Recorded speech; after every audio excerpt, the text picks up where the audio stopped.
Hello and welcome back to the Double M Radio Gamescast. As always, I am your host Ryan, and I'm joined by my lovely cohort of co-hosts, Brett.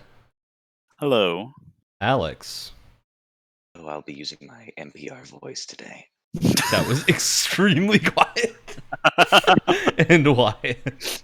There's a mysterious blue light that's shining on my face, and I have no idea where it's coming from. It's the aliens coming to get you. It's your I blue knew it. monitor They that I finally- can see in your glasses. They finally found me. It's not that blue. It's not that blue. The only reason it's blue is because there's some weird blue light on my face, and it's the blue from the from my camera onto my. I don't. I'm going I don't know insane. what to tell you. All How do you right. think I feel? I'm the one sitting here trying to figure this out right now. What are the websites that Wyatt is searching that I can see in his glasses? On that note, I'm looking right into your beautiful eyes, topics. Alex. We have topics for the show, everyone, that we talk about. This is episode number 56. We've made it 56 whole episodes without somehow managing to murder each other, which is an impressive note for a podcast. I did just. We haven't done it successfully. There may have been attempts. I can neither confirm nor deny there may have been attempts. Yeah, I mean nothing's How'd you succeeded find yet, out? So today we're going to be talking about some individuals in game development, and yes, this was pushed forward by Jeff Kaplan leaving Overwatch, the Overwatch team. So we've got a lot of stuff to talk about in the game development space. Is everyone excited? I know I'm excited. Oh boy. Woo! I'm so excited. All right. Overwatch is brought up. I'm in, baby. I'm into the Overwatch game. Yeah, I love my favorite characters. I want to be Tracer. I'm already Winston. My main. Stop. I already chose McCree. Oh, okay. Stop. We don't like to have moments of silence on this podcast, but I really feel like that deserves one. So we're not going to give it one, but I really think that is, if anything, deserves a moment of utter silence and disrespect. Horrible. That's it. So yeah, we got some news stories to talk about this week. Not a ton. There's a few little things. There was some weird stuff went on with Rockstar's games on Steam. I don't know if you all had heard about this. But basically, every single Rockstar game got delisted very briefly from Steam. Oh, I did not know about People were panicking. Then they all went back up, and then LA Noire and Max Payne 3 got surprise updates, and they include all the DLC. Okay. Okay. That's what we like to call a roller coaster, right Good. there. Good job. I mean, I'm down for that. This is probably someone meant to make these updates go live and accidentally pressed something else that just delisted every Rockstar attributed game. Someone got Okay, fired fired, for yeah, a I was pay gonna say. decrease. All right, my job is pushing one button, and I'm fired. Yeah, I mean that I checks hit the out. wrong button. So we had talked last 2 weeks very briefly about the PlayStation Store on PS3, Vita, and PSP getting shut down. PS3 and Vita are no longer being shut down. Yay. Those will stick around. The PSP still going away. The PSP's been taken out back and laid to rest, but Oh god. Tell me about the rabbits. Tell me about the Rabbids PSP. so if you want to get your copy of Monster Hunter Freedom Unite legally, now's the time to do so. Hurry. Just look at the rabbits. You have like Voila! 2 months at the most. So, yeah, PSP's going bye-bye. The PS3 and Vita will continue operations for an unknown period of time. We don't really know how long this is going to go for. I would assume probably at least another year or two. Usually they don't make this kind of turnaround decision without something being lengthy. We got some... So Wyatt and I are fans of a little-known game called Control. I think we can true. both also say that we really aren't fans of the publishers of Control on PC, who've made some very strange decisions that we reported on like a year ago about the Control Ultimate Edition. There's more things going on with the Ultimate Edition now. So you can no longer purchase the base edition or DLC of Control on Steam. You can only buy the Ultimate Edition. Why are they bad at decision making? I don't know. That's dumb. that's horribly stupid. It's such a strange decision because 505 publishes some really good games, and usually really. this doesn't happen. But It's just with Control for some reason. something is clearly very weird at Control. You could say they have maybe a little bit too much control over things. No, I'd say I they actually don't really wouldn't have say things that. under control. That's a lot better. I wouldn't say That's a that lot better. because I'm not stupid like Oh. you. Oh, Of course. All right. Red, So control yourself. Ryan, leaving. please take control of this I need to- podcast again. I gotta get control of all y'all. The podcast just Man, quantum broke. This is so many people and so many words. It's I'm really sorry. a lack of processing ability. So My we job is have- to make people's lives difficult. I think we broke Wyatt. He's gone. Finally, he's Broke gone. Wyatt. Actually what are you broken. talking about? I broke Wyatt. Ooh. Okay. Well, you know what else might break Wyatt? The news that Respawn's forming a new IP of something. We don't know what, but it's something. Just make Titanfall 3. Don't do other things. I don't want that. Well, you don't want the more. other thing. You don't want more Apex updates, Brett? No, It's your favorite game. it's not even Wow. my least favorite. I just care so little. It's nothing. Wow, Ryan, that sounds like news. Yeah, it is. So this is Respawn has jobs called incubation team. Incubation teams in games are teams that tend to be working on titles that are far future. So that they're working on the concepting phase and the early prototyping phases of projects that are very far off from release. It's a lot of just rapid prototyping. Yeah, so odds are we won't see whatever this IP they're talking about is until probably 5 years ish, 4 or 5 years, somewhere in that range. Could be even longer. Could never come out. So Still sooner this than is Elder from, Scrolls as we 6. talked about last week, job descriptions in the games industry tend to give some details away of what teams are doing, and this is asking for a software engineer that can pioneer new ways to enable adventuring until the heat death of the universe. So most people are taking this to mean that they're working on some kind of AAA roguelike, a la Returnal. So that's a thing that could be happening. It might be a small team thing. It could be something completely different, and that's just a flavor sentence in the job posting. So this could be nothing, but that does heavily kind of imply roguelike. So I'm hoping we get a Respawn roguelike. That'd be fun. Yeah. I guess no one else is really that excited about it, though. So Well, I mean, No, I'm there's nothing to go off of. Yeah, the only thing to go off of is Respawn is working on it, and I don't think they've made a bad game in their Yeah. entire track record. what are So- you talking about? Titanfall was a terrible game. I'm interested, but I have nothing to Okay, go okay. off What does it say though? In all seriousness, what does it say that Titanfall is probably their worst game? Well, it says Out that of their entire they catalog. made some really bad decisions of no, not even them. EA made some really bad decisions about when to launch that game, and But not including Titanfall single player. isn't so. even. That's what I'm saying though. Like Titanfall isn't even a bad game, but it's still their worst game. which is, Exactly, and it's mostly their worst game because crazy. of a failure of marketing, yeah, rather than Yeah. any actual problem with the game itself. like So, they make nothing but bangers every time, every time. So that means we can talk about our actual topic of the game now. We made Of it. the game, of the show. We have a show topic, everyone. We do show this is thing the where we game. do a show about video games, and we Little have did you topics. know. Sometimes, not all the time, but most of the time, we have topics. And this week, it ties into our latest news story of, guess what? Jeff Kaplan left the Overwatch team. Yeah. Jeff Kaplan has left the Overwatch team. I think even people that don't play Overwatch know the constant memes of Jeff Kaplan and the Overwatch team. He is gone. Somewhat. He's Bigger gone. and It better mostly things. seems amicably. That's the nice thing. It doesn't seem like he was fired or anything. It seems more like Jeff has either stepped away or just is going on to do something else. However, this tends to be usually when these kind of directors leave projects when a sequel is underway, it's because they personally don't agree with the direction of the sequel. Or in the case of Jeff Kaplan, what a lot of people have kind of stated might be a thing is that Kaplan likely just thought Overwatch doesn't need a sequel.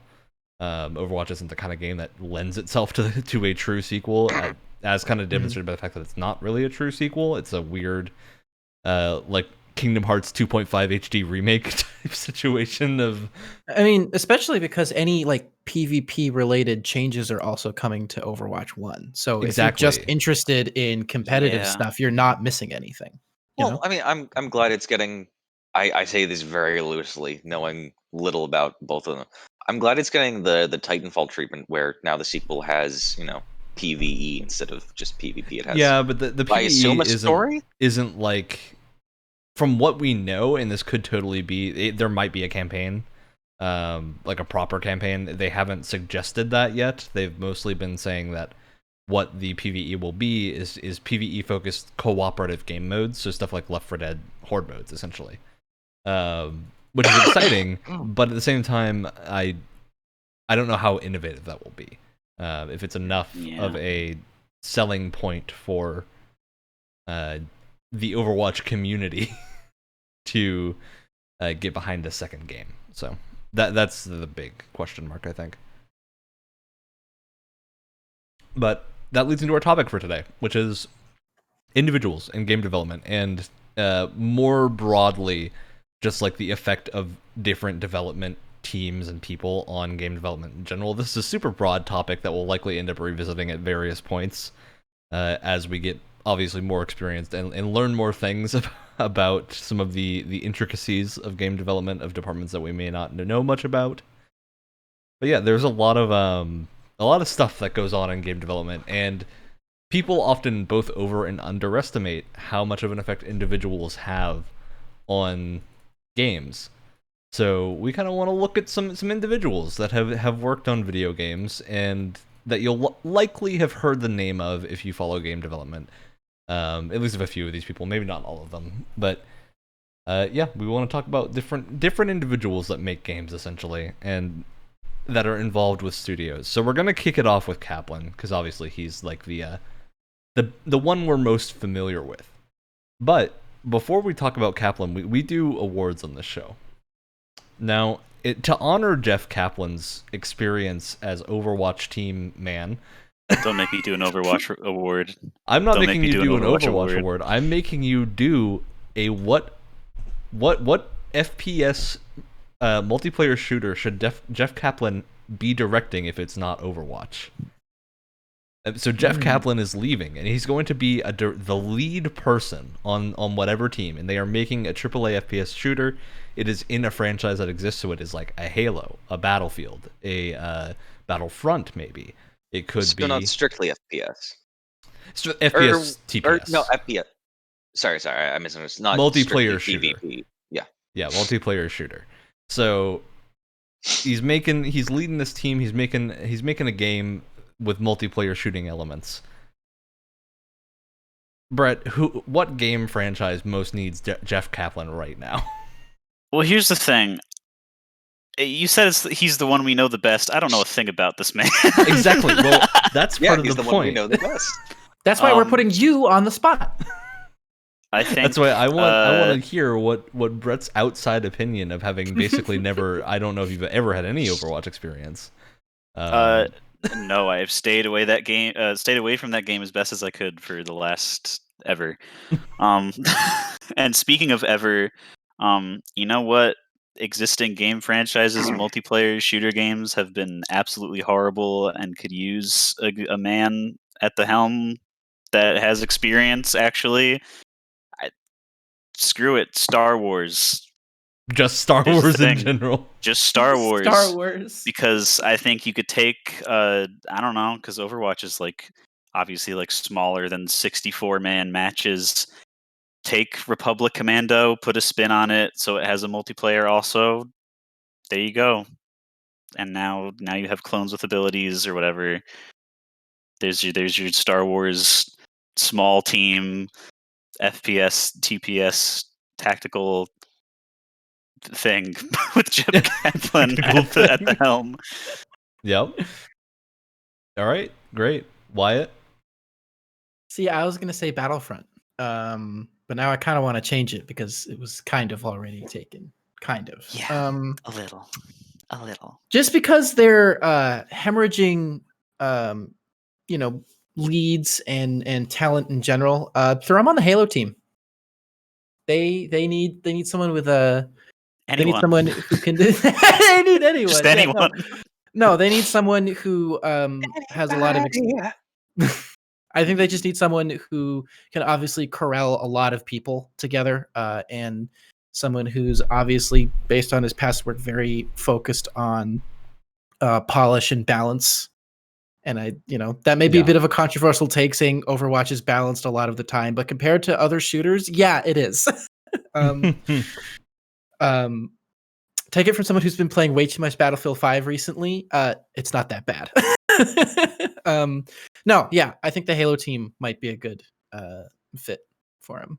All right, Alex, you got a position for Jeff Kaplan? Why, yes, I do. Would you look at that based on my lack of experience in too many FPS games, and also going off of Bungie, I'm going to say Destiny because they need help. I like how we're just making him be like the medic for all these teams that are just falling apart and desperately need assistance. Before I throw Kaplan is the of the game industry. Shut up, you. Yeah. Wyatt. All right, Wyatt. I gotta take us back. Before I give my final thoughts on what Jeff Kaplan should be doing, I do want to give a little bit of direction as to Jeff Kaplan's, I think the reason he's often seen as the face of Overwatch is his communication. Kaplan is super well known for communicating with the player base about all the decisions that are being made. And yeah, I think the team that really needs that right now is Halo. Unequivocally, of the thing that people have so many questions about that are getting no answers. I think Kaplan's communications abilities would really, really help the Halo team right now. Even if he's not in a game director role, but is more of this is the man who communicates with the people, community manager type role. I think that would be super helpful. And to add on to that, I think the fact that so many people do watch his community updates and make so many memes out of him kind of speaks to how many people actually legitimately listen to him and go to him for what's happening. Yeah. In terms of Overwatch and updates and what's they legitimately listen to him, and that's I think a huge reason why he's so well known and there's so many memes of him is because we're making fun of him sometimes jokingly, but we are also legitimately going to him for updates on what's going on. So absolutely. I think this is do we have votes? I forgot we have to do votes for this. So Brett, what game do you vote that he should be leading? I guess Halo. Because I don't really care anymore. So let's just throw everything at the wall and see what happens. He could work maybe. I like that. I like that attitude. See what works. Like that weird trick with pasta where you throw it at the wall to see if it's ready instead of just tasting it. Except in the context of this conversation, Brett is just the wet pasta that you're throwing at the wall. We just have to taste Kaplan. He's just whatever. I mean, that's the new award. Is Jeff Kaplan taste more like bolognese, or is he more of a scampi man?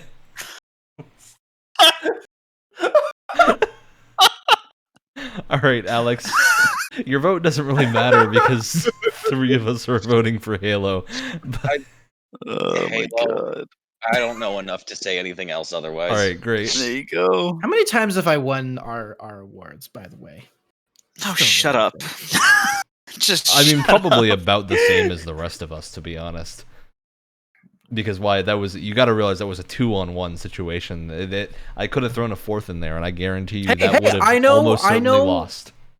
I know which side to be on for to clutch that victory. All right, great. Just drink more water out of your mason jar. Who said this was water? Yo. Well, Twitch TOS says it's water, so. Hey, I'm not saying it's not water, but I'm not saying it is water. There is. Well, I am definitively saying that it is water.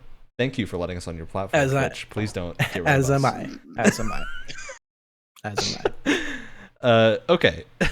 So, we're going to start out our conversation by talking.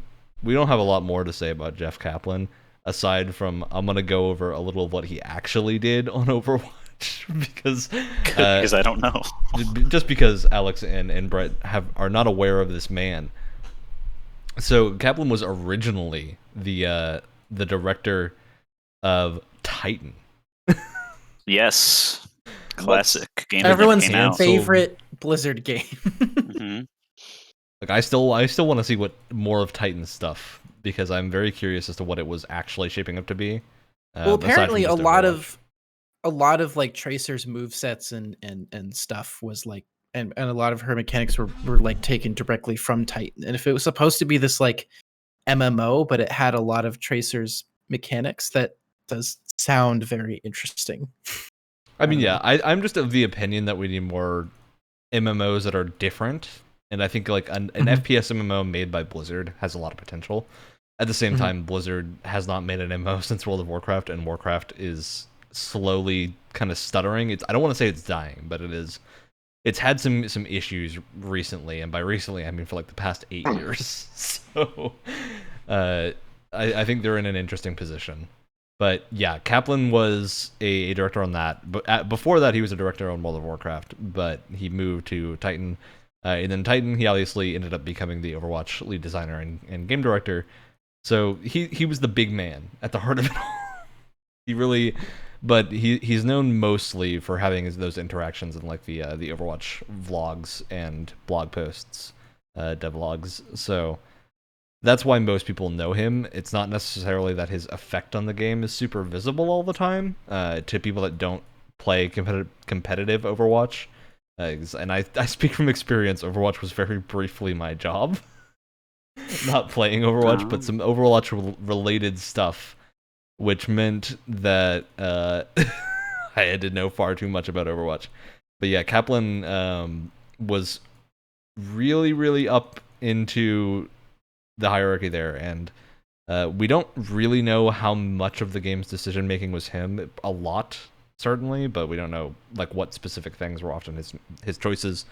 But those devlogs really, really helped of kind of cementing who he was. Mm-hmm. Now, I think we can quit the Kaplan talk, because to be honest, we don't know what he's gonna do next. And Brett's looking visibly upset. We need to give Brett him a break. is like, this is what I listen. We haven't had an on-camera podcast where you guys go off talking about something that I don't know about. That's just my face, but I'm fucking absorbing information, dude. I can just tell. It's okay. It's okay. I think since we're moving on from this, I think you could say we're putting a cap on it. That was a stretch. That was a stretch and a half. Hey, I got to do my daily stretches. No, you don't. Just move on. Just move on. Move on. God. So, Brett, I want you to take a wild guess at the next person we're gonna talk about. I want you to take just a wild guess about someone that I know you've heard some things about. Who is it? What's your guess? Could it be the other person in the message you sent to us about what we'd be talking about today, Hideo Could Kojima? Could it be? No, it's not. It's Peter Molyneux. Wow. I don't want to talk very long about Peter Molyneux, because I don't think he's that interesting. Well, he isn't. He's more. He's not interesting as a person, but he's interesting in how he, as an institution, in how he communicates to his fans. He is, in my mind, the exact opposite of Jeff Kaplan, which is why I want to briefly mention him. I don't know. In many ways. Goddess is the game that he played. Peter Molyneux is a designer director at bit of a legend. He is a bit of a legend. He's an infamous legend who has worked at a lot of places. He's worked at Microsoft. He's worked at 22 Cans, which did Goddess and Curiosity: What's Inside the Cube. Okay. Does that name ring any bells? No. All right, Brett, I gotta inform you very briefly about Curiosity: What's Inside the Cube is, because I think it is the perfect example of Peter Molyneux being Peter Molyneux. Is this a goo exclamation point moment? This is a goo exclamation point. So Curiosity, what's inside the cube? Anyone that had like an iPhone in 2012 probably knows about this if they played a lot of games.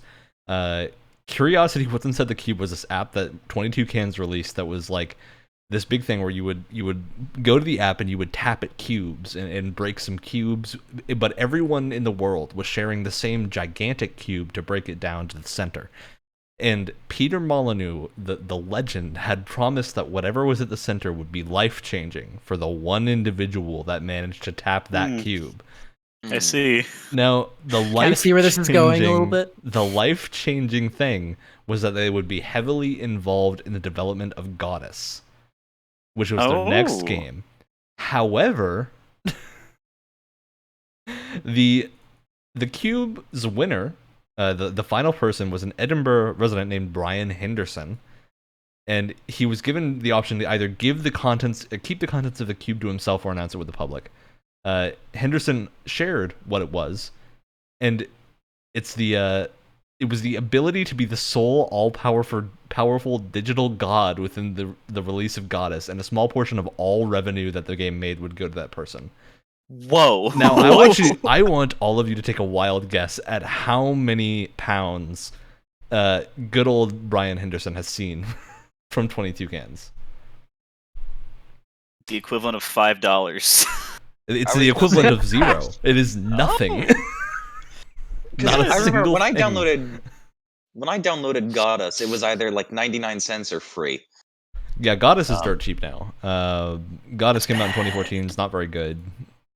Yeah, it was meant to be like a follow-up to Black and White, which is one of Peter Molyneux's projects that was a huge success. Black and White was one of the original God Sims on PC.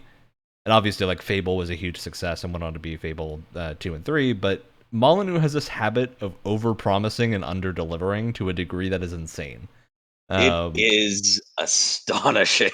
It's incredible. The classic example is the Fable, if you plant a tree and come back 18 years later, it will have grown. It just works. Wow. Which is the kind of thing that, like, the reason most games don't do this stuff is because it's worthless. Yeah, who cares? I was gonna say. It doesn't do anything. Wow, you mean I can do that when in Minecraft I can click these two things together And have a tree. or take I can crush a bone and I can have a fully grown oak in my backyard. It was a cool idea. And of course there's also the thing that, like, it almost never worked. That's the bigger problem of, like, stuff almost never worked. He tended to have really cool ideas that just failed completely. He was also one of those. He was also, like, really early on in the Kinect hype train when it was called Project Natal, and the project he was showing off was, in retrospect, really creepy. But obviously it was very exciting, like, new technology back in the day. It was like a simulation of a kid. And he could basically read your tone of voice and your, like, body posture and react to you in a realistic way. It was called Project Milo, or Milo and Kate, for those interested in it. Yes, thank you. I was blanking on the name. Thank you. But interesting, but also it's the Kinect. So yeah, how will that work? Well, it never came out. It was never something that actually materialized. It just didn't release. And then I remember in an interview years later, he was like, "You know what? The Kinect was not a great piece of technology." What a revelation to have! Wow. I've dabbled in Fable a tiny bit, and Landlord Simulator is interesting at some points. I mean, Fable is a great franchise. There's a reason it's stuck around for so long. That people are always asking for new ones, because, like, Fable's never been like a perfect 10 kind of game, but it's always on the cusp of being, like, amazing. And there's enough great stuff there that it's really, really convincing. They're just fun, like, very interesting RPGs. It's funny because they the world, and then what we get is still a pretty good game, but compared to what Molyneux always talks about ahead of time, it's like. I'm so disappointed I forget what Fable game this is from. but it's from and it's one of my favorite quests that I've done, and it's not really quest, but it's very treasure hunty, and at the end, the weapon is a pan. Mm. But if Yeah, you that's skip one of ahead them. and you use a tutorial without, following all the clues, it's literally just a pan, as opposed to a super powered pan that you get Wonderful. by following the entire quest. Wonderful. That's some quality stuff. But yeah, Molyneux's an interesting person to talk about. He's less interesting to actually learn about because he's just had a lot of problems. Yeah. He's just the kind of person Unfortunate that man. tends to lead to a lot of issues, but people keep trusting him with leadership positions. Why? Because they don't learn. Because because he Fable sells is a games. solid, and because Fable again is a pretty solid franchise. Like it's nothing like mind blowing, but it's a solid like action like adventure series. It's also nobody really knows how much of an effect Peter Molyneux had on like the minutia of like the combat system in Fable. No one really knows how much Peter Molyneux actually did on that, without doing some hardcore diving into the history of it. But all of his visible things were always things that didn't make it into the games. So he's kind of had that legacy of just like continually having issues with what he's actually releasing. He was No Man's Sky before No Man's Sky. Oh. He Yeah. held that mantle The You know, primordial people- No Man's Sky. until Sean Murray was like, "I got this." You know Yeah. what? You know what, Wyatt? With all the things he's promised, cumulatively, probably. People constantly compared Sean Murray as like right around No Man's Sky's release to Peter Molyneux. Like that was the biggest comparison of people at that time. Wouldn't age quite so well. So Brett, you were correct that our next topic is Kojima. Yeah. We definitely didn't just talk about Peter Molyneux. So Peter who?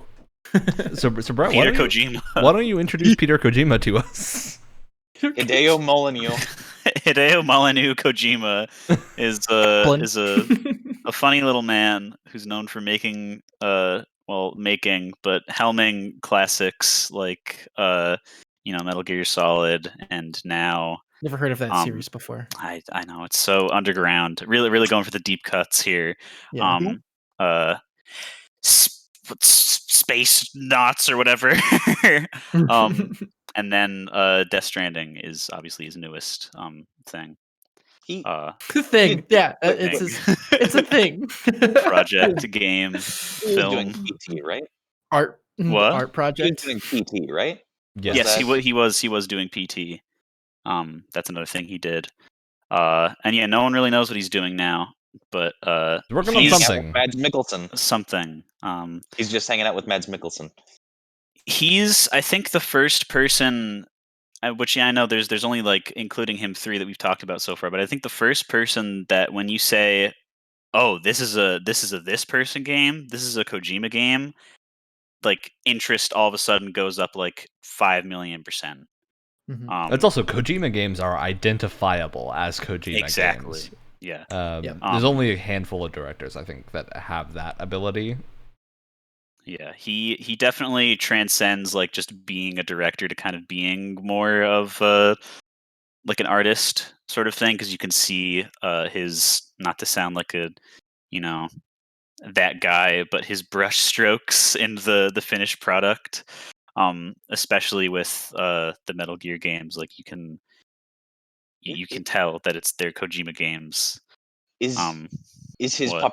is his popularity and his this is a that game ness, is that solely based to his, I guess, signature in the game, or is that like also on like stuff that he does in in real life, in, I guess, fan interaction?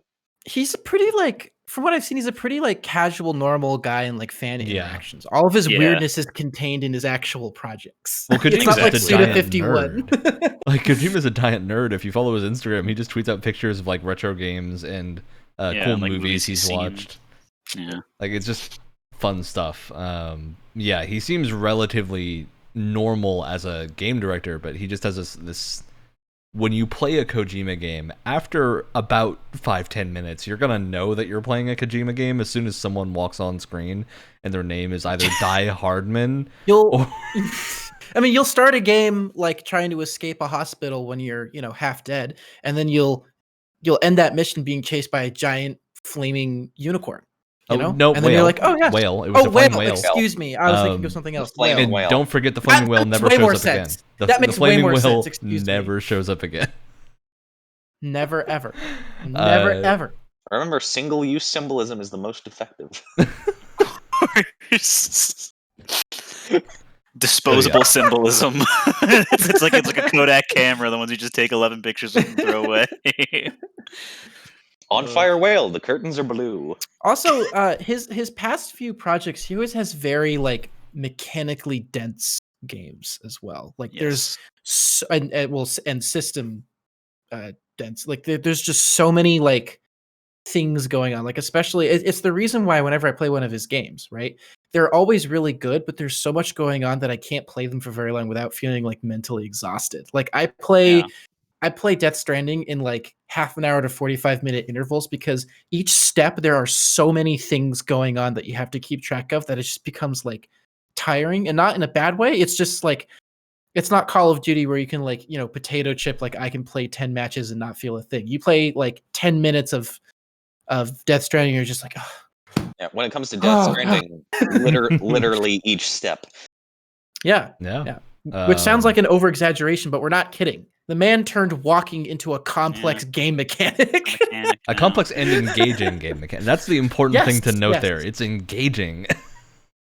Yeah. So yeah, I think Kojima is a super interesting person to analyze, but what's most interesting to me is that signature of you can tell it's a Kojima game, and I think this generally comes down to just, at least in America, a lot of stylistic differences between what American audiences tend to see in games and what Japanese audiences tend to see. I think a lot of the quirks that people kind of attribute to Kojima aren't necessarily just Kojima things, but are more Asian influence in game development and not necessarily solely Kojima, but it is like, it does make it super notable that he is one of the most successful, if not the most successful, one of the most, because I think most successful will probably go to Miyamoto or someone who works at Nintendo. Yeah. One of those Nintendo designers, the handful of them that make everything Iwata. But Kojima is certainly up there when it comes to like American recognition. So yeah, I think that's super interesting to see of just like how his different games have kind of affected the landscape everywhere of how games are made, because there are tons of games that have like emulated what Kojima can do or tries to do with storytelling, especially. It's not the same. They tend to misunderstand, I think, why he does things. Yeah. And the reasons behind, like, when someone's named Die Hardman in a game, it's ridiculous, but there's logic to it in a way that Kojima can make sense of. Yeah. I don't think people that play the game can always make sense of it. I certainly can't always make sense of it. But there is importance to it. It's silliness, but it has symbolism that allows it to be serious at the same time. It's really hard to describe in terms of like being a thing that isn't just that's Brad, weird. It's impressive. Oh, go ahead. Why get this out of your system?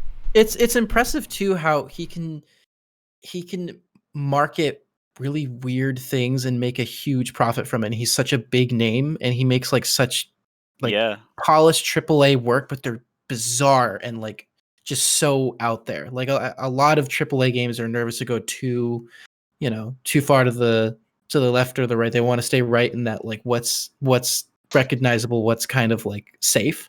Whereas he will just go in whatever direction he feels like, and it's still a huge success. It's very much controlled chaos of like how much can we do that's pushing the boundary of things while still getting crazy. And the important thing is I don't want to give Kojima too much credit here, because I don't think he's like an auteur in the way that some people will attribute to him.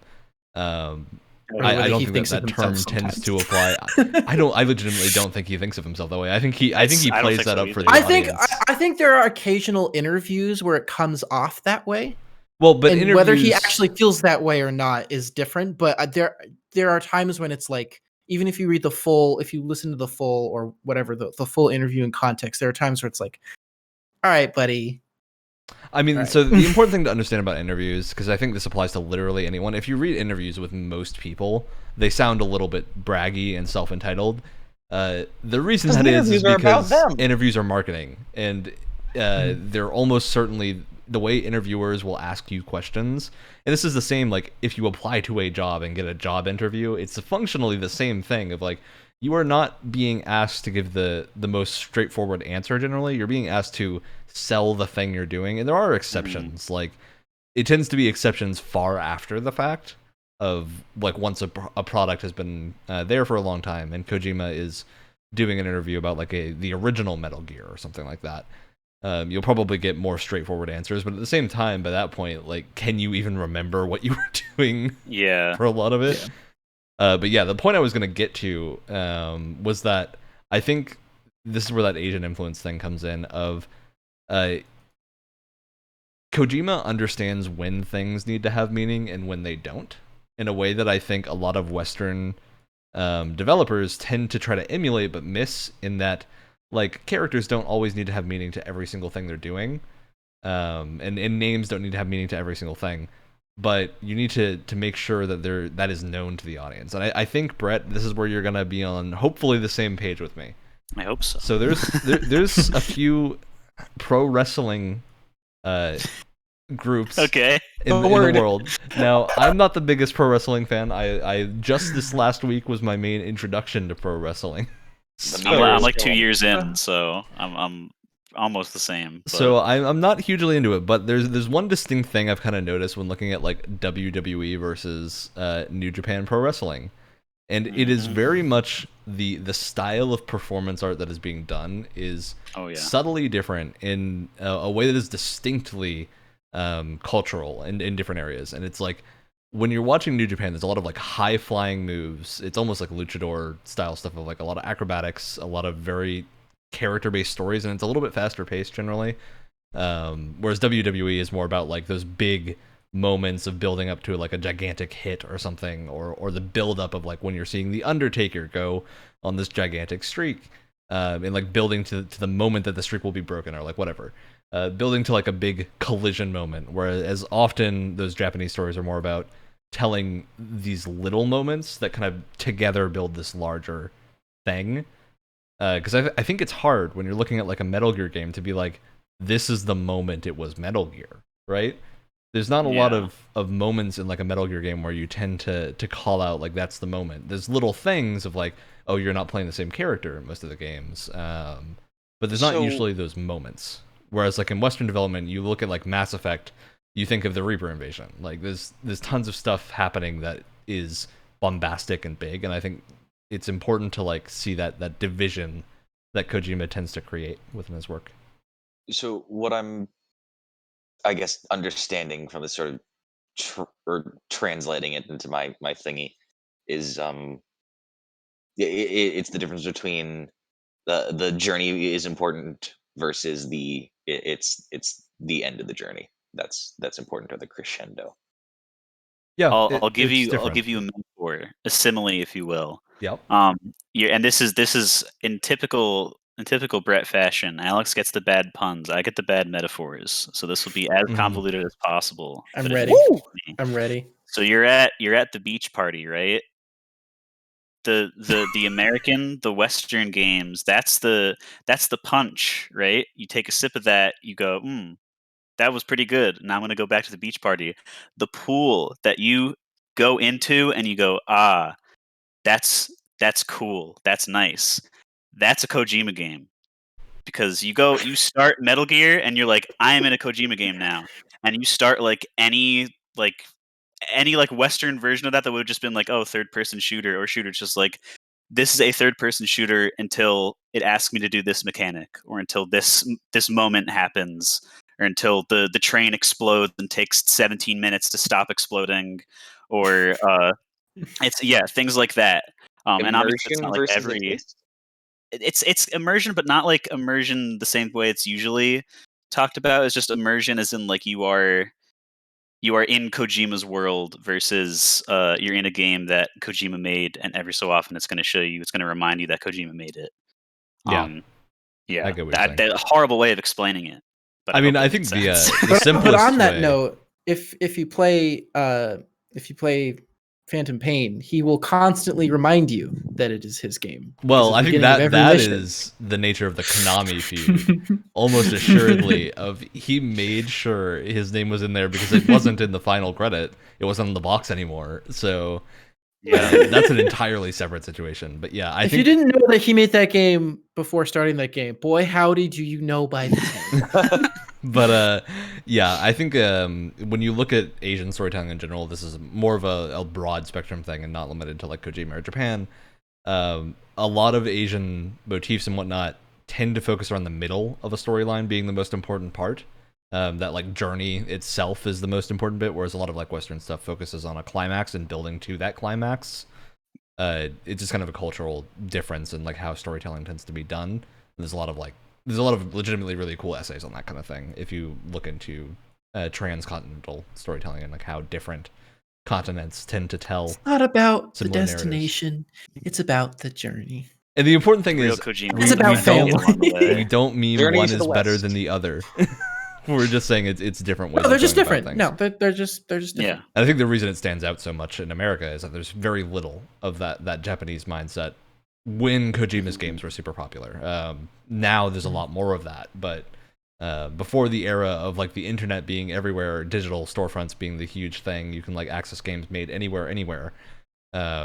Metal Gear was like the big exposure to that kind of storytelling that I think people had. Here. Yeah, and basically, if you haven't played Metal Gear, just go try a Metal Gear game, and you'll notice what we mean. Or Death Stranding. Death Stranding's a great one too. But you'll instantly kind of see the difference, and I think, especially in the case of Death Stranding, it's easy to understand why a lot of people aren't huge fans, because Death Stranding is the kind of game that you really need to be in the headspace for to enjoy. But it's not for everyone, you know. Like we may really appreciate it, but it's 100% not for everyone. And like the reason it has such a mixed reception is because either on one end of the spectrum or you're on the other, where it's just like, oh, if you're into it, then it's really good, but if you're not, then it's just like the worst thing imaginable. Well, because it's the thing. It's the same thing as like filmmaking or book reading, where if I think a lot of that reception that people gave to it that was super negative, especially in the ideas of like this is a poorly designed game, are from people that aren't looking deep enough into game development as a whole to see why it was being made, which isn't a jab. Like you shouldn't need to do that to enjoy a hobby. But definitely not. I think it does. No, but if you say that's poor design, it's design that's trying to do something that you aren't wanting it to do, which is different from saying it's bad. I mean, it was. And that is an interesting point to bring up too, because I was talking with someone recently. We both played it. And we both had completely different reactions to it. And after kind of talking about it, we both kind of agreed that part of it is because like he just plays games casually, whereas like I like to go a lot deeper into like how a mechanic works with the rest of the game and like why it was done in the first place. And so I think if you're in that kind of headspace, the game is a lot more intriguing. It's a lot more engaging just because you're looking again. It's like he took walking, which is like the most basic like movement. It's one of the most basic things that you could have in a video game, and he turned it into this really in-depth mechanic that takes up like a good portion of the game and what you're actually doing. And so from from a student perspective, that's such a fascinating choice that like it's almost engaging just to kind of learn more about it, if that makes sense. Yeah. But if I played games casually, I feel like I would have a very different opinion on the game overall. And not that that's a bad thing. That's just Well, it's like if you read 1,000 crime novels, the 1,001st isn't going to be anything special. But if you suddenly go read a romance novel, maybe that'll be really interesting because you've not read it before. And Death Stranding is a type of game that no one has played before, which is pretty much. It is the first Strand type game, as it is to say it's the first Strand type game. And the Strand type game is a ridiculous name for a genre that doesn't exist. But oh no, so fitting though. It gets the point across of it's a type of game that really has kind of sporadically existed, but really isn't mainstream. And it's a very unique thing. Move over, Metroidvania. It's time for Strand Form. Get out of here, Souls-like. Yep. We it's didn't time for like you anyway. What would a Dark Strand Strain. like game look like? Souls dislike. Shut up. Or like Dumb Souls. God. I want to start calling walking simulator games now Strand Light games. Be great. Well, that's another funny thing to like give it to. It's like people are like, oh, it's a walking simulator. It's like it is the most walking simulator I have ever played in my entire life. Like there is no better claim to the like walking simulator throne than Death Stranding, because it literally simulates walking. As someone who's done a lot of like walking. You have a lot of experience with walking. But I've done a lot of backpacking, right? Like I was, I've done like 80-pound backpack in like a mountain range before, and using the triggers to like balance your pack when your pack is that heavy and you have to worry about not tipping over. Like there's a lot of, it translates to that really, really well.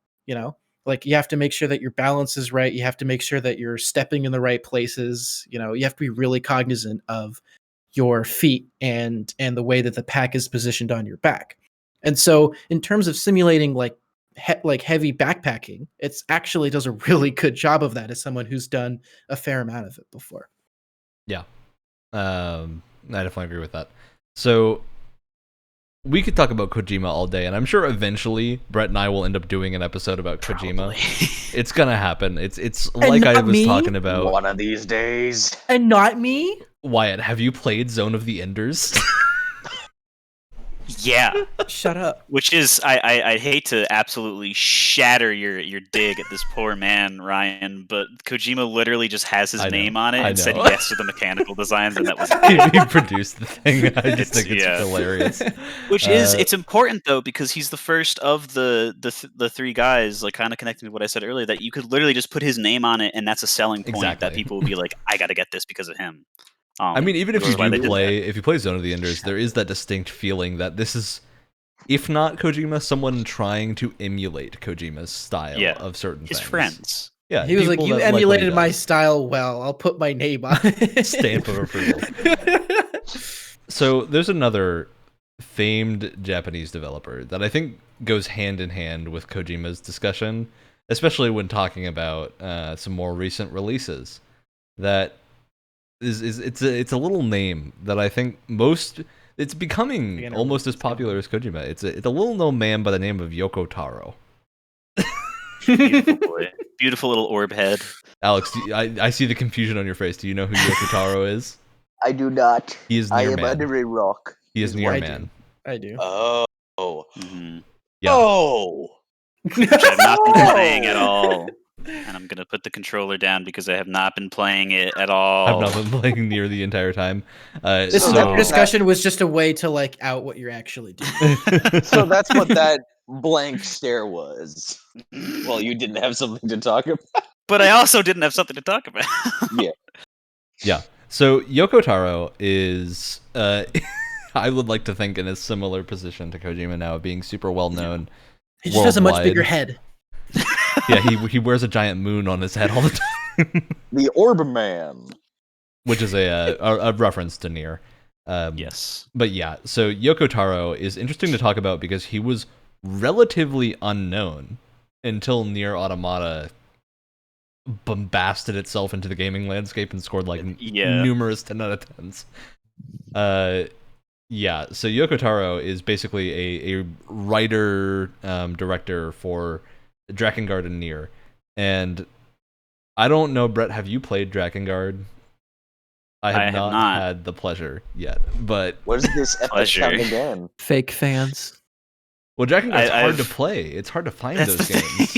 Yeah. Fake fans. Have you played Zone of Enders? You bet your buns that I have. Yeah, how far did you get in Automata, Wyatt? Did you finish it? I finished all of 2B's like the first. So you didn't finish it. Okay. So I want to clear up one thing before we talk about Yoko Taro's games. People say people say that you need to do multiple playthroughs of the Nier games to finish them. It's not multiple playthroughs. It is one playthrough that you are finishing. It's still a story being told in an order. it's a little weird, and you might have to get used to it. But Nier Automata is not. You're not playing the same thing 5 times. You're playing a completely different thing multiple times. This is going to be blasphemous, but when I started the second playthrough, I don't think I was engaged enough to really be like, I don't want to do a lot of these sections again. I just don't. That's because you're you. That is 100% a one thing. No. Yes, That is not. No, let me finish. That is not a criticism on the game. I let you finish. completely Why you were accept the done fact talking? that it You is stopped. on me. Well, it's because you guys started talking. That is purely just me, right? That is not a criticism on the actual game in any way. There is a lot of sections that you have to replay a second time, and I'm just for me personally, I was just like I can't. All right, Sorry. so I want to clear up the mystery here, Wyatt. You are not replaying the same sections. You're playing not the whole game. No, not Wyatt, let me speak. I got to throw your phrase back at you.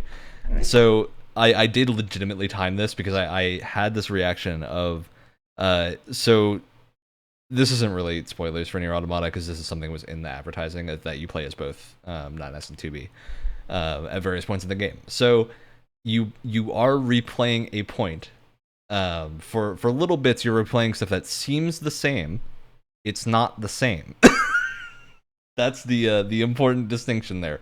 And they make it clear at a point during that run through. I'm not going to spoil it all, but it is not the same thing. It is the same gameplay segments relatively, but you have new mechanics and whatnot you're dealing with. There's new weapons lying around. 9S plays very differently, so there's different stuff going on there. But the point I'm trying to make is that when people are referring to that, it's not you are playing the same game 2 times. You are playing maybe like 5-ish hours of stuff that is similar with a different character, but that's the same as like playing a Dynasty Warriors game or any other game with multiple characters. How long would you say each of the character sections are? It varies wildly. Wildly. It's because there's so many different endings that like it does the any different ending thing where just like most of them are just different ways to die, basically, to get a game over, essentially. Like uninstalling your OS. Yeah. But the gist of the time is you play the majority of the first half of Nier Automata as 2B. You'll play probably about a third-ish of you'll play about, I would say probably a fifth of the stuff in 9S's stuff is the same, quote unquote, as 2B's run through, but the rest of it is very different. And there's moments in the narrative where like you can tell where you're playing as 2B, like 9S is off doing something different, and then you kind of get to see what that is, and it's not what you expect. It's not nearly as similar as it seems. As soon as you hit the third ending, though, it is not like you're ending a playthrough. It is you're now playing the sequel to the game you just played, which is a feeling that is phenomenal. Madman's logic. He literally plays a trailer for the game. That's amazing. Before it starts in Nier Automata. It's incredible. You get to a point where just stuff starts happening on screen and you're like, wait a minute, and then it title drops Nier Automata like 20 hours into the game. Good. Is incredible, and that's like the halfway mark. But yeah, just wanted to. The point of that was just that it's not multiple playthroughs and what most people are thinking of, like playing a Skyrim or like a Uncharted 3 times through. It is playing. It is one playthrough of a game that is split into those different endings for the sake of structure. But yeah, Yoko Taro is the most known person for doing that insanity. Yeah. I think he's probably the most describable as insane out of probably anyone that will bring up. I think Yoko Taro is also the most outwardly insane, and like I'm sure he's a well-functioning person on his own, but I'm gonna send a video to our own chat in the Discord in a minute. But he's famous for having these promotional things where he'll go talk about marketing and the game and be like so negative about Square Enix that it's clearly a joke. He'll be like, "Oh yeah, we expected this game to sell 3 copies in a back room, and we were just kind of working here because we could." There's the famous bit where he's trying to sell T-shirts, and he just throws a shirt at someone and starts swearing out a Square Enix employee. So as we're talking about this, I just got a Steam pop-up that one of my friends is playing Near Replicant. Yep. Good. Great game. He How knows. topical! I won't name drop you. Brett. I'm on my Xbox. Actually, yeah, no, it wasn't Brett. It was. I don't think it was Wonderful. someone you guys know. But yeah, But the important stuff about Yoko Taro is that he's just a very unique individual that I think as much as we were saying you can tell a Kojima game's a Kojima game when you play it, a Yoko Taro game is on a whole different level. Yeah. You start playing a Yoko Taro game, you're gonna know within like 5 seconds that something is up. Especially when the choirs start coming in and there's incredible music in just a plain environment that's got a full chorus. when the sky starts singing Latin. Yeah, when the it's sky when the starts sky singing starts Latin again. singing Latin.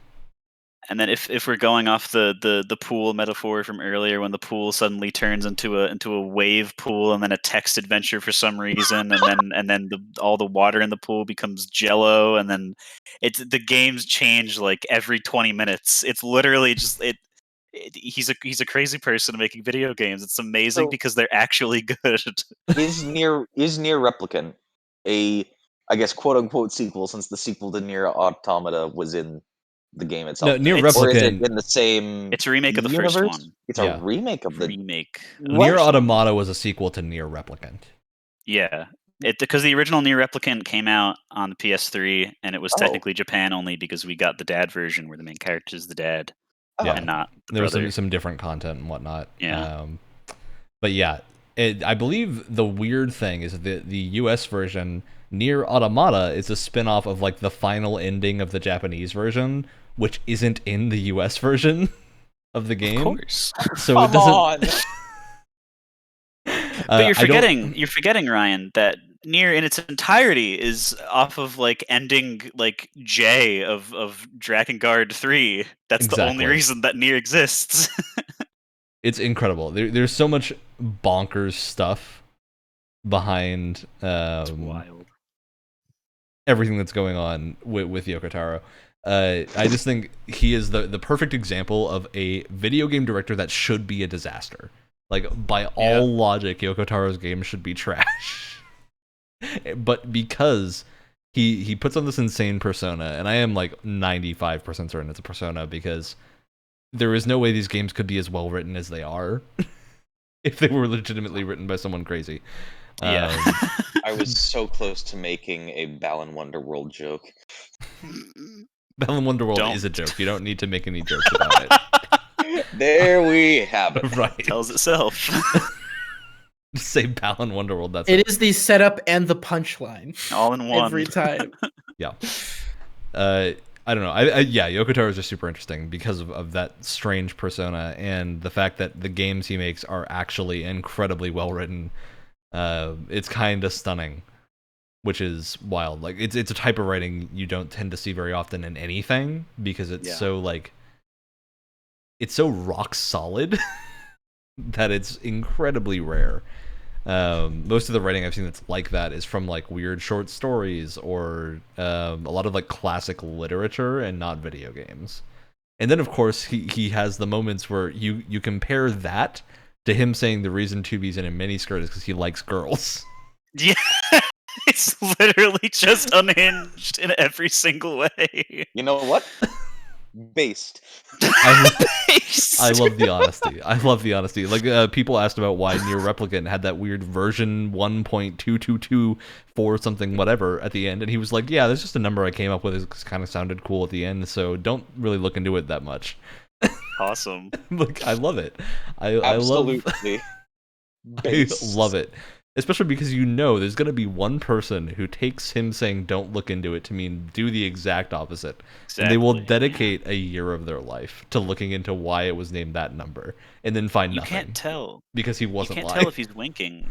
You can't tell if he's winking or not under that mask.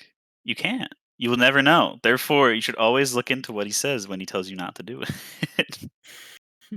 It's phenomenal. Yeah, I just think Yoko Taro is one of the most fascinating game directors of our modern video game era. Absolutely, it could be called that. So now, Wyatt, we've been talking a lot about some Japanese people that you actually know pretty well. So it doesn't work as well when I make the you try to thing. insult I mean that last discussion kind of left me in the dust a little bit. So why stop now? So there's a set of fun little first-person shooters that were directed by a couple of people, namely John Romero and Cliff Bleszinski. Oh, these are names I know you've got to know, Wyatt. Oh yeah, of course. He has no idea what you're talking about. Yes, I do. Yes, I do. They worked at id, and they developed Wolfenstein, Doom, and Quake. Okay. Yep. So. Very good. And I wanna pour one out for our boy Cliff Bleszinski after the terrible failure of Lawbreakers. Because he has left the video games industry. That's another joke that tells itself, unfortunately. You could say his career kind of went off a bit of a cliff. Jesus. I mean, he did get involved with theater production, so, bad jokes are kind of par for the territory for him. So I'm not too surprised. He has said that he's interested in maybe getting involved with Gears of War again, but yeah, he was Epic Games' original person. One of the original founders of Epic Games, doing a lead design on Gears, obviously, and a bunch of other Epic shooters and whatnot, stuff like Quake. And while Gears will always be probably his most recognizable, and Unreal Tournament's the big one. I can't believe we forgot Unreal Tournament. Work. I think in all of our hearts, his finest achievement was Radical Heights. We're trying to have a serious discussion here, Wyatt. We're trying to. I'm glad at least one person got that.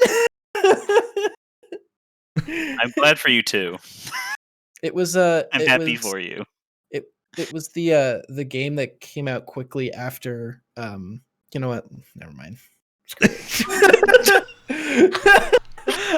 Let's just move on. No one cares. Just keep going. Let's just keep it going. It's not that I don't care. I literally don't know a single thing you're talking about. Radical Heights is a game that did not come out. Lawbreakers failed. Radical Heights was a battle royale that came out way too quickly, like suspiciously quickly afterwards. I can say you've probably seen the trailer for it because it played at a few shows. And when it came out, it was in an early access form, but it was near unplayable. It was so rough. Ooh. They clearly just got it out the door as quickly as possible so they could try to make back some money. It was a bit of a disaster. Anyway, we were talking about John Romero. Yeah, so Cliff Bleszinski's interesting just because he was one of those founders of Epic, or not founders, but one of the big founders of the Unreal games, or Unreal Tournament, engine, that kind of thing. And obviously, he was one of the huge people in Gears of War. So he's just interesting to talk about because I think it's an example that we tend to rarely see of a game developer who was extremely highly regarded just kind of falling out of the industry, which tends to not happen, at least not unwillingly. Usually if a game developer that's been in the industry for 20, 30 years is leaving, it's because they want to do something different. But for Cliff Bleszinski, it was more of he had some issues with the production of Lawbreakers.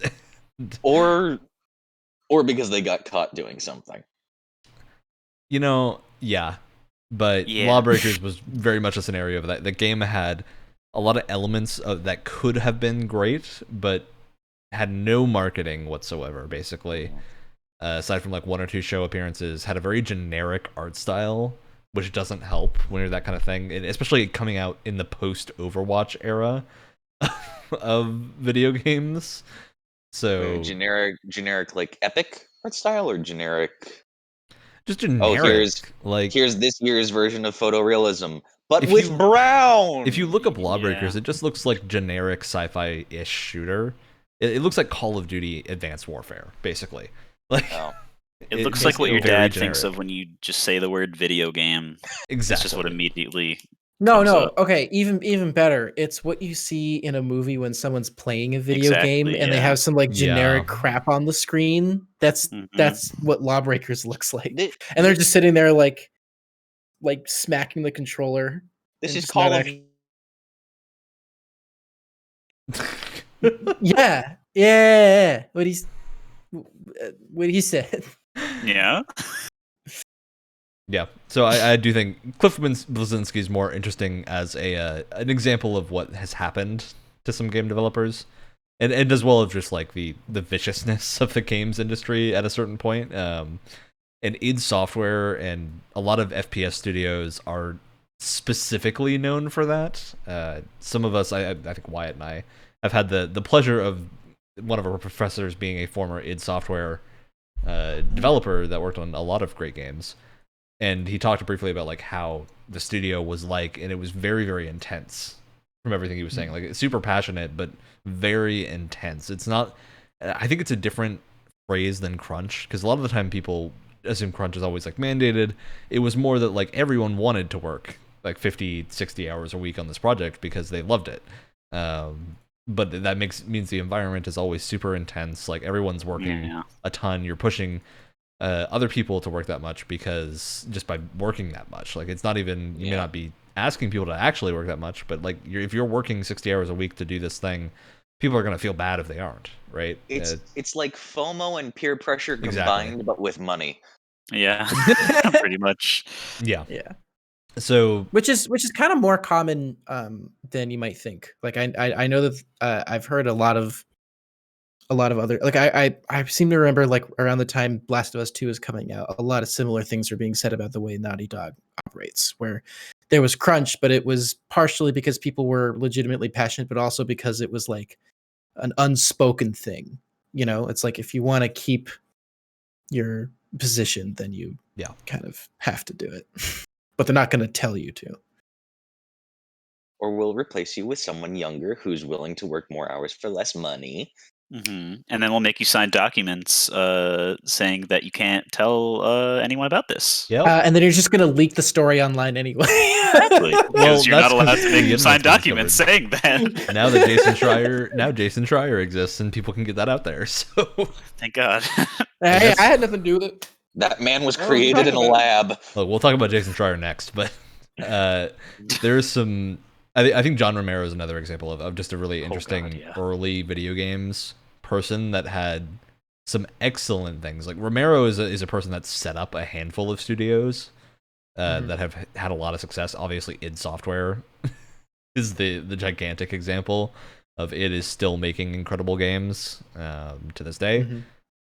He worked at Ion Storm, or co-founded Ion Storm, which did a little-known game called Daikatana, which was everyone's favorite John Romero game. Daikatana is incredible. Are you? It's the worst. Are you messing with me right now, Ryan? Daikatana is the best game ever made. I don't know what you're talking about.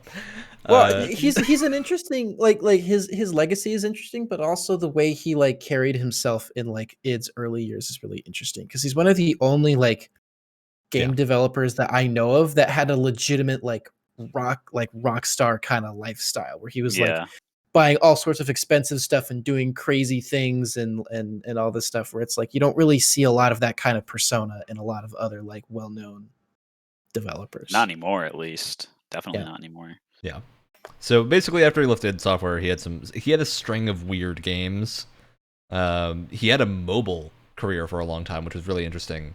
Of like, there's a bunch of John Romero mobile games out there that very few people have probably ever heard of, but that exist. He did a lot of us here are fans of a game called Red Faction Guerrilla, but did you know there was a Red Faction Nokia game made by John Romero?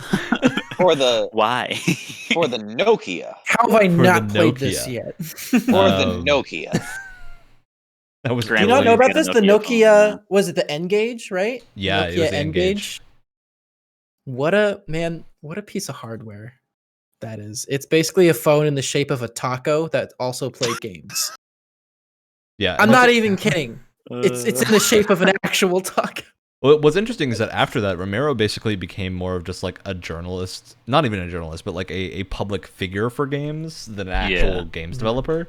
He's one of those people that has been consistently pushing for games development, tends to show up at like industry shows and do speeches and whatnot, but hasn't really developed a ton until more recently. He's reopened a studio that has made another actually good game called Empire of Sin.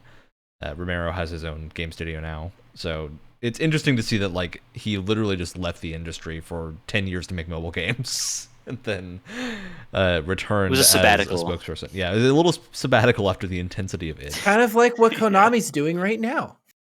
I don't. That's something different. That's a travesty. So that's polluting the forest, not visiting them to relax. Yeah. So yeah, there's a lot of interesting stuff with those two. Obviously, Phil Spencer is a huge figure for games of the Xbox brand. He kind of saved the Xbox brand in a lot of ways. Yeah. A little bit, yeah. Yeah.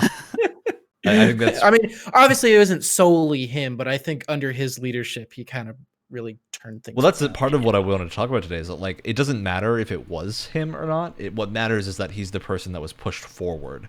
It's well, he was a lot of times it's like they didn't do anything in the weeds, but they were able to corral the right people in the right way to get things done. Like as someone who's in a similar position on a project at the moment, it's less about like what can I do that's hands-on and more about like can I throw the right people at the right problem in order to fix it in the best way. It's almost like having a preternatural sense of where things are going to go wrong and preemptively preventing them. Having a fantastic producer makes more than all the difference. Oh yeah. I mean, it's the classic thing of like when studios get larger, a lot of studios will forgo hiring producers. And for those who don't know, producers in the games industry, at least in the West, in Japan, it's a little bit different. But in Western studios, they tend to be people that manage the hiring process, not like hiring people directly, but kind of controlling who is put where once they're hired, who is responsible for certain things, doing things like keeping track of meetings, keeping track of roles on the team, and something like that sounds really easy, right? It sounds like something most people would do, and then you realize how difficult it is to corral like a group of like creatures like us. 15, even a group of 15 is pushing it for a single producer because you're corralling like incredibly talented people usually, but people that usually have a lot of like things that they're good at very specifically and probably won't know like who to go to for certain issues. So you then have to be the person that can direct them to the right person. You have to micromanage everything. There's tons of stuff that and there's also the bugbear of actually pushing your game out there. It's like who are you going to contact in order to like kind of spread the word? What platforms are you going on? What kind of clearances you have to get to actually be on the platform? Yeah, who's going to do the legal issue of like you have to realize like doing even something as simple as a Kickstarter is as soon as you have more than one person involved, you need to have a company. Yeah. You need to be registered as a company. So how do you do that? You have to make sure every single one of your employees signs all of the right things. All the right things need to exist. You can be a limited liability, or not a limited liability, an unsomethinged partnership where you don't need to sign anything, but then if anything happens and you get sued, everyone is on count for all their personal belongings being sued out of their possession. So there's tons. I would also and I'd also make the argument that you have to be like way more communicative than like anyone else on the team. You have to be like ready to answer any question that someone throws your way at like all times of the day. Like there's for producers and people who are in those higher level positions, there's almost never a moment where you can just like take a load off because someone's always going to be asking you something. And not that they're in the wrong about asking you something. It's just you're the person they go to for that kind of thing. So you always have to be on call for it. Even if you don't know the answer to the question, you need to know who knows the answer to be able to connect those two. Yep. Yeah, it's incredibly communication and knowing who to put where. Because Phil Spencer isn't actually a game developer. He doesn't work directly on games, but he is brand manager for Xbox. So he has to be doing so much behind the scenes work to make sure that everyone is where they need to be. Organizing things like studio acquisitions is incredibly difficult. I'm sure that ZeniMax deal was some massive nightmare. issues Yeah, behind the scenes. God. Well, also it's and think about it too, right? Like again, he's just one person, and he's not the person in the weeds, but he was put in charge of the brand, of like how people perceive the brand. And Xbox's issue for the longest time during the Xbox One's lifetime was the image of the brand. So it's no coincidence, or just the lack of image. Like nobody considered Xbox anything. Yeah. No, it was like, for the longest time it was like, yeah, they're done after this. Like how are they gonna be able to recover their image? And then along comes Philly Boy, and then all of a sudden it's this great like multi-platform like developer conglomerate. Yeah. And now they have Bethesda under their wing. Like just imagine how they're starting this generation as compared to the last one. Like it's really. Absolutely crazy how much progress they've made. Well, they named a unit of measurement after the company, so I'd say good. But yeah, and I think after talking about Phil Spencer, there is one type of person we haven't really talked about, and that's the type of person that tends to single-handedly bring down the image of their entire company. Because, like, as much as we talked about Peter Molyneux being a little bit of a disaster sometimes, he also had a lot of great ideas. It was generally a decent to good designer. He had a lot of like shortcomings and overpromised tons, but he generally did a pretty good job with what he was given, at least in the era of Fable. It never seemed like when he was overpromising things, it never seemed like it came from a place of like, oh, we're trying to trick you. It legitimately felt like, oh, this is what we want. Until Curiosity felt like they were trying to trick us. No, that's different. But in terms of like marketing Fable and stuff like that, it's like I never got the impression, because I actually was really interested in this guy for the longest time. He was as disappointed they didn't get it in as we were probably. Yeah. It never came from a place of malice. It never came from like, oh, we're deliberately trying to trick you. It's just, here's what we want to do. And oftentimes what you want to do and what you can actually achieve are two very different, entirely different things. And whether he couldn't parse that in his head or he just did a poor job of communicating it or some combination of the two, it just never, a lot of his crazy ideas, interesting ideas, never really came to fruition. So anyway, back to what you were saying. Yeah, so I'm going to mention a person that I think is going to make everyone here recoil in disgust. Randy Pitchford. Alex, that look of confusion is not encouraging. I really don't know anything. Randy Pitchford. Randy Pitchford is one of the higher ups at co-founders. He was president and CEO of Gearbox Software. So the company makes Borderlands and does all the big shooty games. Aliens, Colonial Marines. Hey, it's a shooty game.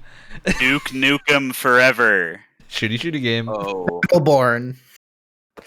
Borderlands 3. Just failed. I mean, Borderlands 3 is still a good game. Borderlands 3 is fun. It's just the story's awful, but that has nothing to do with Randy Pitchford. It's a Gearbox game, so I said it. That's Pitchford, I think the interesting thing here is nothing to do with his game development, because he's in a similar location or type as Phil Spencer, where he's less involved with development and more involved with like the running of a company. Except he's also infamously awful to work with and like awful to be around. Also just kind of a crappy human being in general. Oh, I remember his name from us talking about the Claptrap voice actor. Yep. Mm-hmm. Yeah, that's a classic example of them just not even reaching out to the Claptrap actor to get him in the Borderlands 3. So there's lots of like games industry stuff like that with Pitchford, but Pitchford is also just like has this reputation of being a little bit sexist, and just like generally a horrific person to work with. There's a classic story of him like on the Aliens Colonial Marines funneling money from that project to Borderlands 2 without really going through any official channels, just kind of like cutting funding behind the scenes and shifting it over, which is just the kind of thing that like, why would you do that? Just at that point, if that's what needs to happen, just cancel the Aliens game and funnel those developers. Which they did. and then they uncanceled it. Why? Because Randy Pitchford wants money. Yeah. Specifically for Borderlands 2. He wants money for Borderlands 2. Yeah. So he has been involved in game development a little bit. He was at 3D Realms for a while on the actual Duke Nukem games, and was a level designer on a few other games for them. But as of recently, he's really not been involved with a lot of developmental stuff. And by recently, I mean like 2010. He's more involved in magic tricks than he is actual game development. Look, that's in Magic. reference to a story that we really can't say. Mostly. Oh, look, no. I wasn't even. No. I wasn't even getting into that. I was just referencing when they were going to announce Borderlands 3, and then they spent an hour doing this like Randy Pitchford stand-up magic performance instead of actually showing off Borderlands 3 to everyone. I forgot about that. Yeah, that was the thing. Then it was clear that everything was staged. Like. Terrible. Everything. Like there was no actual like magic tricks going on. It was very obvious. Like, yeah, it was. Well, part of that was that show that wasn't meant to be as long as it was, but there were tech issues that came up that also broke the stream. So there was a little bit of extenuating circumstances around that, but either way, it was still awful. Yeah. So, Randy. The Claptrap voice Sounds actor like thing a bad man. is not just like a voice acting disagreement. David Eddings, the voice actor, actually accused Pitchford of assault. Wonderful. What a wonderful human being. Just a shining pillar of humanity to us all. Just a great, worst ever. And I think it's interesting because like when you think of Gearbox now, people tend to not think of Gearbox but think of Randy Pitchford. At least if they're super involved in games development. So I think that's where this gets really interesting. Of just like, if we want to talk about the image of a brand, well, I can't think of anything worse. I can't think of anything worse than someone thinking of your company immediately thinking of Randy Pitchford. Yeah, that's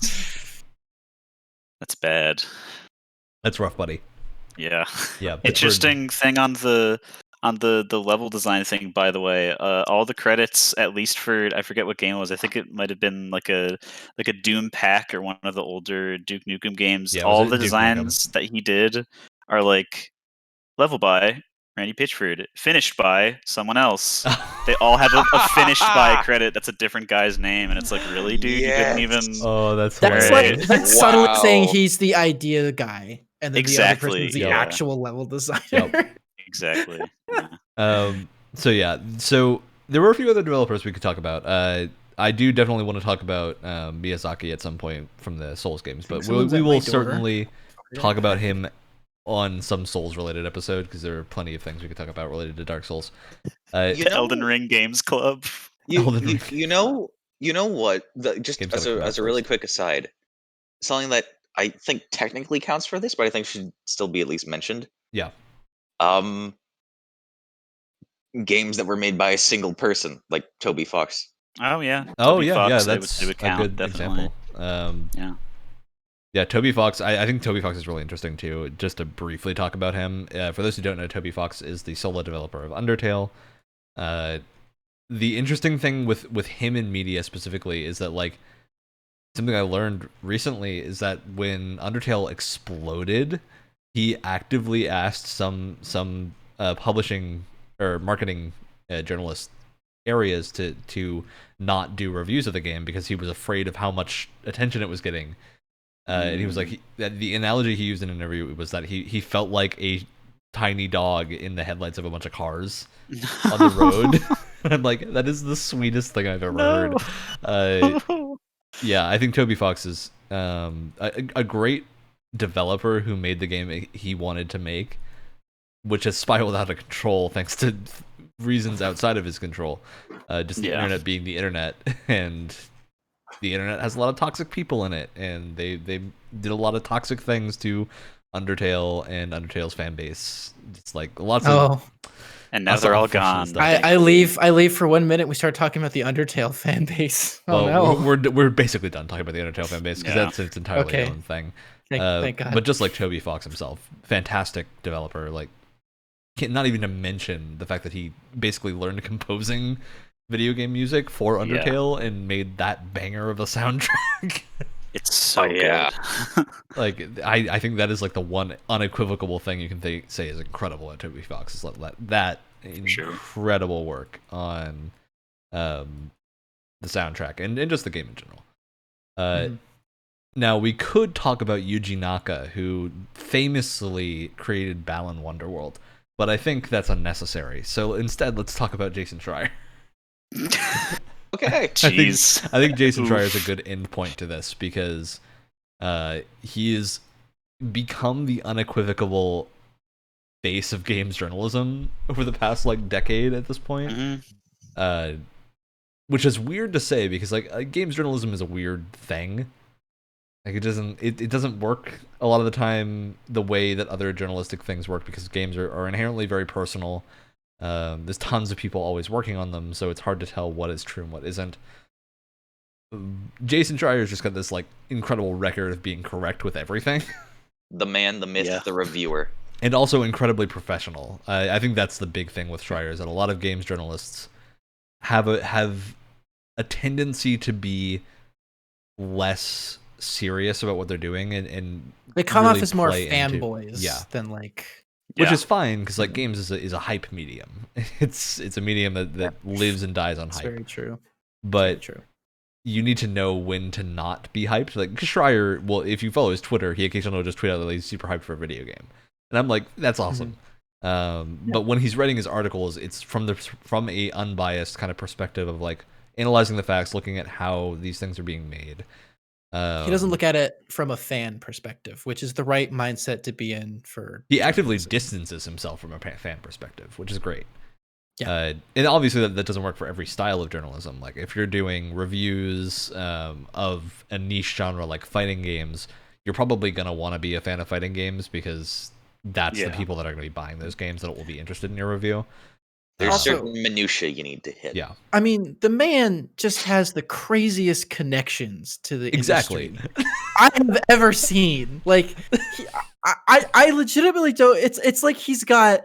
It's like what are they called? It's like Sherlock Holmes, and he has like that whole network of like people that just run around England and like get information for him. What are they called? Homeless know people? What I'm referencing? Rats? No, does anyone know what I'm referencing? It's a thing that's part of like England. it's a thing that's part of like Sherlock Holmes, where he just has this crazy network of people that just. I mean, in a lot of media, it's been shown before that he has a group of homeless people that work for him. I think that is actually what it is, but he just—it's this like network of people. He's like, yeah, if you like see anything, let me know. And then he just like has all this information about what's going on in like the city and like what's happening at all times. Information broker is incredible. Yeah, and that's what Jason Schreier is. It's like he's got like 5 to 10 people in just every single company on the face of the planet, so he just knows what's going on at all times. It's crazy. Yeah, it's wild. Schreier is an incredible journalist, and I think something I just discovered now that's really interesting is we beat Schreier to the punch on making a video games podcast by about 2 weeks. No. 3 days ago, his podcast Triple Click, which I'm sure is fantastic. I haven't listened to it because I didn't know it existed, but I'm entirely certain it's amazing. Of course it is. It's Schreier. Happened. So their 1 year anniversary was a week ago, which means we beat them by about a month. Ooh. So Schreier, take that, Schreier. Come be a guest on our podcast sometime, please. Oh my god, that would be insane. That'd be incredible. Can you imagine doing a guest episode? That is beyond us right now. But dude, dude, there was a moment where I was like Troy Baker on our podcast, and then I went weak in the knees. I went weak in the knees, and I like almost fell over. You propose your Last of Us 2 recut version to him. Oh god. I would love to sit down with that man and talk about Last of Us 2 for. I can't even. Oh my god! All right, so I wouldn't even be able to compose refocus on the Schreiman, all of the Schreiman. Where I think we're done, which is Schreiman. Jason Schreier. I would like to bring up a certain industry figure. Frodo of the Shire. Yeah. Obviously, I don't know what you have planned, but I would love to make a special mention to Corey Barlog, or Balrog, or Barlog. You Excuse me. can't even Sounds say familiar. his name. It is Barlog because I always say it's not Yeah, Balrog. it's Cory Barlog. And then it's Corey Barlog. He's the You've creative director called him for... Cody a few times. I know. Look. It's nothing personal. I have the memory of half a goldfish. Anyway. Anyway, creative director for God of War, the PS4 God of War. An incredible game. Probably one of my favorite games of the previous generation. It's right up there. And he just seems like first of all, he just seems like the nicest guy on earth. Like he seems like an absolute treat. But also, I remember it was like an article or it was a video I was watching where someone was talking to him about how they made God of War, like just what was that process. And their answer a lot of the time was just go to Cody and see what he wants, because he had such a Corey. You called him Cody again. Did I You did it again. The sweet life of Cory Barlog. It took me a second because I was about to make a joke about Cody Balrog being the director of God of War 2. Then you said it, and I was like, wait a minute. That's not his name. Pain. We love you, Corey. Well, all right. That's one guess we're never going to get on I can't remember your name. I can't remember your name, but I love you and I love your work. Okay. Anytime they needed a question answered, or they were like, "What's our next step?"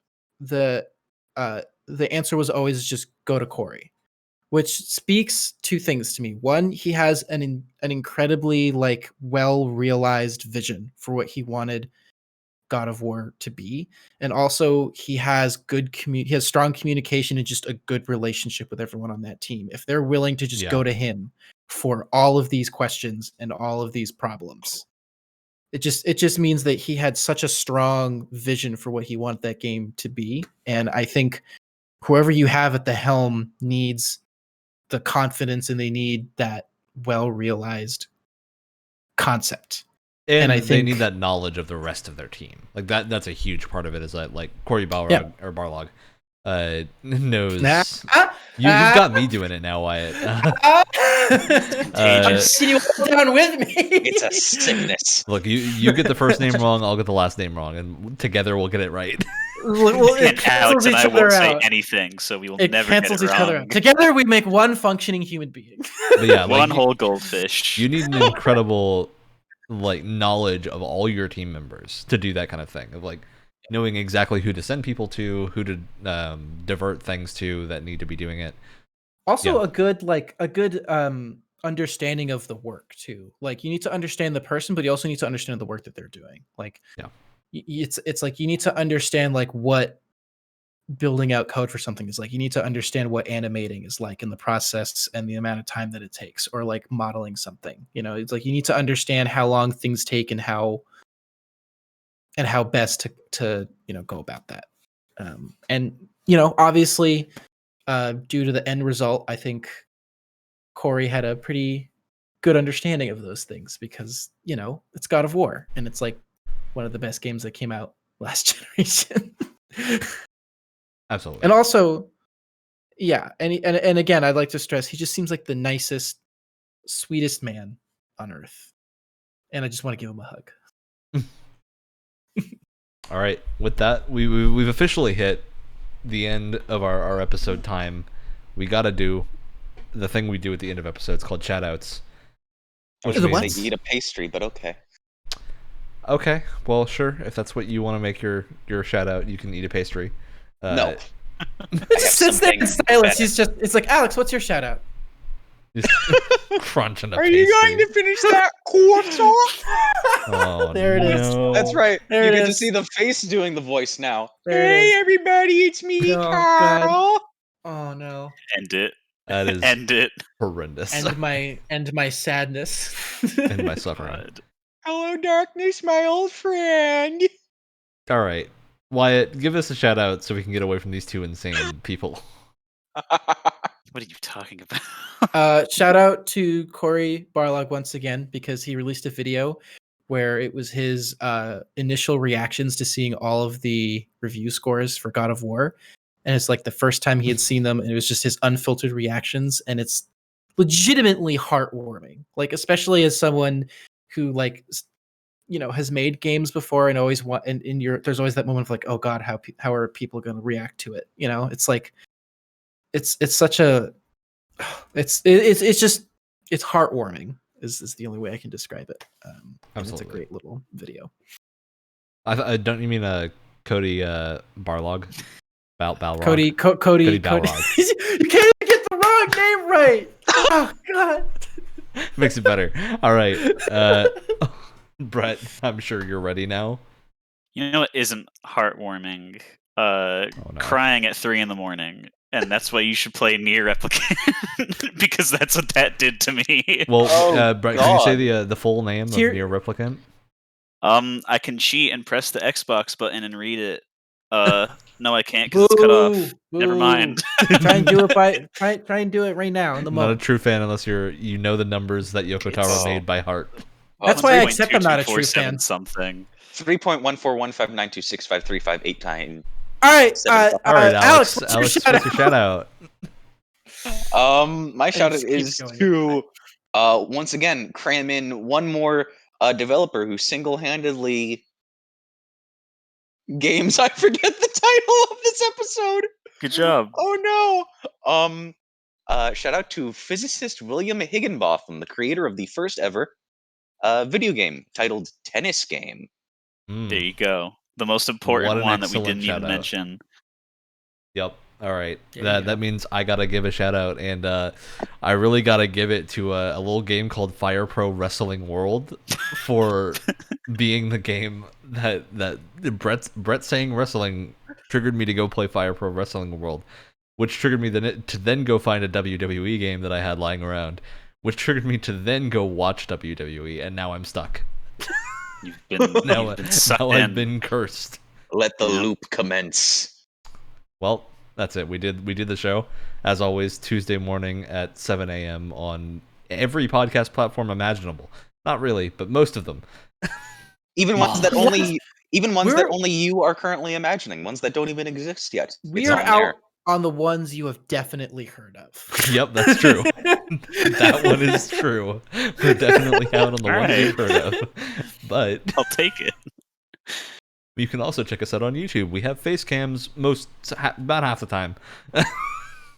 We have them when there's half the time people. As of season 2. We have them when there's 4 people in the right order that can have cams on. So yeah. It's a little. If you want to see all the weird faces I make at Wyatt when he talks, then definitely go to YouTube. When you're definitely listening. I mean, it's not that big of a shocker because you're probably mirroring exactly what their faces are as I'm talking. It's a pretty unanimous. Yeah, he's mirroring exactly what I'm thinking. That Wyatt is. I'm reacting to what Wyatt's thinking. So Brett's the everyman portal into our podcast in hopes of understanding it. All right, that means it's time for us to go. Please. Goodbye. I'm playing this nightmare. I'm playing this out. Brett, who would win the championship belt between Alex and Wyatt? I think I think Alex would be able to get more over with the crowd with his Carl impression, and I think that alone, that crowd power would. And then the crowd starts throwing things at me, just completely. Or they start throwing croissants at you.